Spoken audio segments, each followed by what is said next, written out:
Que Dios les bendiga, mis amados hermanos. Un saludo cordial a nuestros pastores y a toda la iglesia en general, de la Iglesia Pentecostal Nazaret de Isla de Macro. Dios les bendiga.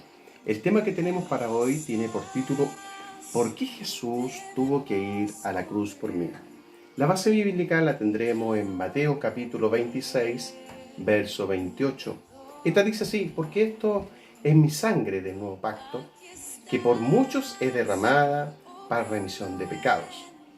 Génesis 3, verso 15 también dice: y pondré enemistad entre ti y la mujer, y entre tu simiente y la simiente suya. Esta te herirá en la cabeza, y tú le herirás en el calcañar. Amados, quiero invitarles para que podamos tener una reflexión y un estudio de este tema hoy día, denominado ¿por qué Jesús tuvo que ir a la cruz por mí? Las bases bíblicas también las tendremos en Génesis capítulo 3, verso 15, Levíticos capítulo 16, Hebreos capítulo 9. El objetivo de esto es dar a conocer el plan divino de salvación, de dónde surge el pecado, la condenación y cómo podemos ser libres por medio de Jesucristo. Ahora, primer punto en esta hora, quiero comentarles de que ¿por qué tuvo que ir Jesús a la cruz? Génesis capítulo 3, verso 15, nos comienza a hablar de algo muy explícito ahí. Y dice: y pondré enemistad entre ti y la mujer, y entre tu simiente y la simiente suya. Esta te herirá en la cabeza, y tú le herirás en el calcañar. La verdad que esta es una palabra profética que no tan solo afectó a un determinado grupo de personas, sino después estas mismas frases se vienen a ver específicamente con el plan divino que tiene que ver con Jesucristo. Ahora, el pecado es en sí la desobediencia. Ahora, Génesis capítulo 2, versos 16 al 17, nos empieza a hablar un poco de todo lo que pasa ahí del pecado, cómo surge, cómo se dan las condiciones para que esto pudiera existir, ¿ya? Entonces, como les decía, Génesis capítulo 2, verso 16 y verso 17, y dice: y mandó Jehová Dios al hombre, diciendo: de todo árbol del huerto podré comer, mas del árbol de la ciencia del bien y del mal no comerás, porque el día que de que él comieras, ciertamente morirás. Ahí había una palabra que se le da a Adán y Eva, y se le dice un elemento súper importante, que ellos no debían comer un alimento. Era muy sencillo, la verdad, pero en realidad esto fue la apertura para lo que hoy día se denomina el pecado. La palabra del Señor, si tuviéramos un análisis, nos damos cuenta que Eva fue tentada por la serpiente, y luego ella viene y coge de este fruto y comió. También lo llevó a su esposo, en ese caso Adán, y también comió. Y ambos, dice la palabra, que se encontraron desnudos ante la presencia de Dios. Surge el pecado. Por lo tanto, el pecado es la desobediencia. Ahora, Romanos capítulo 5, verso 2, nos habla de una frase muy importante que es necesario que nosotros podamos reconocer, en donde dice: por tanto, como el pecado entró en el mundo por un hombre, Adán, y por el pecado la muerte, así la muerte pasó a todos los hombres, por cuanto todos pecaron. Por lo tanto, podemos decir que el pecado que entró en Adán llegó a todos los hombres, los del Antiguo Testamento, los del Nuevo Testamento y los que hoy existimos sobre la faz de la tierra. Ahora, la paga de este pecado es la muerte. Esa es la condenación. Ahora, Romanos capítulo 6 también nos habla al respecto y dice: porque la paga del pecado es muerte, mas la dádiva, o lo que Dios te da, la gracia, el regalo de Dios, es vida eterna en Cristo Jesús, Señor nuestro. Por lo tanto, aquí surge algo sumamente importante. El pecado lleva al hombre a la muerte. En Cristo tenemos la paga de este pecado y te lleva a la vida eterna. Ahora, si volviéramos nosotros al Génesis capítulo 12, ahí existía otro árbol, que era el árbol de la vida. Los primeros hombres, Adán y Eva, ellos iban y cogían de este árbol. Por lo tanto, cuando ellos comen del árbol de la ciencia del bien y el mal y ocurre la sentencia del pecado y la muerte, Dios mismo los saca del huerto del Edén y coloca allí querubines, ¿ya? Para que nadie pueda volver a entrar y coja de este fruto denominado el árbol de la vida. Ahora, con el paso del tiempo, Jesús se viene presentando y dice: yo soy el camino, la verdad y la vida. Por lo tanto, aquí él nuevamente establece: yo soy el camino al fruto que le fue vetado a Adán y Eva para que comieran. Por lo tanto, en Jesús está la vida. Ahora, por eso la palabra en Romanos 6, verso 23 dice: más la dádiva de Dios es vida eterna. ¿En quién? En Cristo Jesús. La remisión en Cristo surge entonces algunos conceptos que son importantes que podamos aprender y reconocer. Aparece la remisión. El concepto de remisión significa perdón. ¿Y cómo ocurre este? Por medio del derramamiento de la sangre. Mateo 26, verso 28. Aparece otro concepto, la redención. Este significa salvar o rescatar por terminado el castigo. Ahí nos habla en Isaías 53, verso 5. La verdad que ese verso es muy fuerte para nosotros. Él fue molido, su cuerpo, qué sé yo, y se entregó por nosotros. ¿Qué es lo que hizo? Pagó por mí y por usted. Aparece la expiación. Y la expiación tiene que ver con la eliminación del pecado por medio de este pago, del rescate que hablaba Isaías. Entonces, estos tres conceptos aparece entonces importante que hoy día nosotros podamos reconocer qué es lo que hizo Dios. Hizo primero un perdón de los pecados, me perdonó.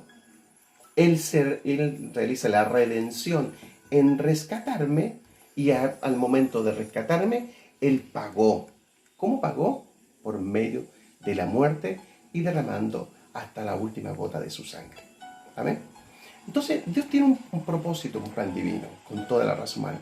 Así como lo tuvo con Adán, también lo tiene para con nosotros. Adán también, como dijimos al principio, había pecado y faltó ante Dios. Por lo tanto, dice la palabra que por un hombre entró el pecado a todo el mundo. ¿Era necesario que Adán también alcanzara perdón? Usted me dirá, la verdad que sí, es necesario que él alcanzara el perdón. Y Dios les perdonó. Y es muy importante que nosotros podamos reconocer que ahí en Génesis capítulo 3, verso 21, ahí Dios les perdona y viene y toma una vestidura del cuero del animal, viene y le pone nuevas túnicas. Por lo tanto, ¿qué es lo que hace Dios? Toma un animal, no lo dice tácitamente o literalmente escrito, sino toma el animal y hace el primer sacrificio por el primer hombre y realiza los tres procesos, denominados remisión, redención y expiación. Entonces, en Levítico 16 aparece nuevamente ahora el tema de la expiación y se establece la expiación. ¿Cómo poder eliminar el pecado por un tercero? Es tratar de establecerlo de alguna manera. Entonces, de esta manera nosotros podemos ahí ir entendiendo que en el Levítico 16 dice que en el mes séptimo, en el día 10, dice que el pueblo se va a afligir y va a pedir perdón y se va a presentar en sacrificio ante Dios pidiendo perdón por todos los pecados que hubieran hecho. Y rendían una ofrenda ante el sacerdote y este lo presentaba en un holocausto. Entonces, este sacerdote venía y entraba al lugar santísimo y ofrecía un sacrificio en perdón por esa familia. Entonces, Ocurre en el Levítico 16. Esta ceremonia se preparaba, primero el sacerdote se preparaba. ¿Cómo se preparaba? Se colocaba unos vestidos especiales y se purificaba. Y también ofrecía también un holocausto personal. Entonces se presentaba a Dios y se presentaba libre de pecado, un sacrificio de un becerro. Y luego tomaba 2 machos cabríos. El primero lo tomaba y entraba al lugar santísimo y ofrecía la sangre. Ahí en ese lugar traspasaba el velo y ahí derramaba la sangre y ofrecía la expiación por todo el pueblo. Esto ocurría solamente una vez al año. Ahora, el segundo cabrío dice que lo tomaba y colocaba las manos sobre la cabeza de este y le empezaba a confesar los pecados y la rebelión del pueblo que habían tenido durante un año. Ahora, luego este animal era soltado al desierto. Ahora, la importancia de esta parte. Esto representa el perdón y la reconciliación y purificación del hombre. Por lo tanto, de esta manera el hombre en ese entonces quedaba libre de pecado. Entonces, hoy día, en esta Semana Santa, estamos hablando de la crucifixión de Cristo. Por lo tanto, Cristo realiza la reconciliación para con cada uno de nosotros. En Hebreos 9 y 10 nos vamos a basar. Entonces, ahora el objetivo de esto era poder pagar por toda la humanidad y hacer un sacrificio único y un nuevo pacto con toda la raza humana. Y ahí hoy día nos alcanza a nosotros. Ahora, el sacrificio del Antiguo Testamento, la verdad que nunca pudo hacer un cambio radical en el hombre. Solamente lo único que hacía era una cobertura por un año de un perdón. Pero no provocaba un cambio. Más, por medio de la sangre de Jesucristo, podemos declarar, usted y yo, que en Él hemos sido lavados, hemos sido perdonados y somos nuevas criaturas. Ahora, Pablo, en Gálatas 2:20 dice, con Cristo estoy juntamente crucificado, y ya no vivo yo, más vive Cristo en mí. Y lo que ahora vivo en la carne, lo vivo en la fe del Hijo de Dios, el cual me amó y se entregó a sí mismo por mí. Ejemplo fiel. Cristo, por lo tanto, es la suprema expiación de Dios. Juan 3:16 nos habla enormemente del amor de Dios, porque de tal manera amó Dios al mundo. Lo amó a usted y también me amó a mí. En Hebreos capítulo 10, Cristo viene a quitar el pecado de todo el mundo y en Él somos santificados. Ahora ya aparece una serie de características. En Hebreos 9 en adelante, en el verso 26 dice que es el sacrificio perfecto. La palabra dice ahí, de otra manera le hubiera sido necesario padecer muchas veces desde el principio del mundo, pero ahora en la consumación de los siglos se presentó una vez para siempre por el sacrificio de sí mismo para quitar de en medio el pecado. Sacrificio perfecto. Romanos 3, verso 25 dice que pagó todo el castigo que nos correspondía a usted y también me correspondía a mí. En Hebreos 9, verso 24 dice que Cristo entró al lugar santísimo y nos reconcilió. La palabra dice que cuando Él estaba allí en la cruz, dice que el velo se rasgó. O sea, Dios, Jesús, entró a ese lugar donde entraba solamente el sumo sacerdote y ofreció un sacrificio. ¿Cuál? Su propia sangre. Y se rasgó el velo y pudo realizar una propiciación y expiación por nuestro pecado. Ahora, Hebreos 9, 12 al 18, Cristo se muestra como el Cordero perfecto. No hay ya una necesidad de un animal. Él se presentó como el único, sin imperfección alguna en él. Hebreos 9, 12 al 13, entró una vez por siempre y pagó nuestras culpas. Ahora, esto es importante que nosotros podamos reconocer. La promesa del nuevo pacto. Todas estas cosas, la verdad, que fueron importantes para nosotros.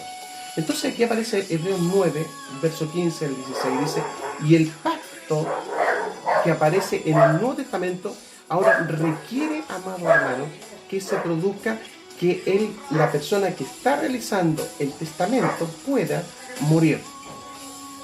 Ahora, ¿quién estaba testamentando? Era Jesús. ¿Para qué? Para que se haga vigente lo que Él está prometiendo. ¿Qué prometió Jesús? La vida eterna para todos los hombres. Por eso fue necesario que Él muriera por mí y también por usted. Como Él murió, entonces se hace vigente la promesa. ¿Cuál? La promesa de vida eterna. Efesios, para terminar, 1:7, nos dice: ¿en quién tenemos redención por su sangre? En el perdón de los pecados, según la riqueza de su gracia. No hay otro en quien nosotros podamos tener salvación. Por lo tanto, amado hermano, quiero invitarle para que podamos comprender por qué Jesús tuvo que ir a la cruz por mí. La razón fue para darnos perdón de nuestros pecados y salvación de nuestras almas. Dios les bendiga y nos veremos en otra ocasión.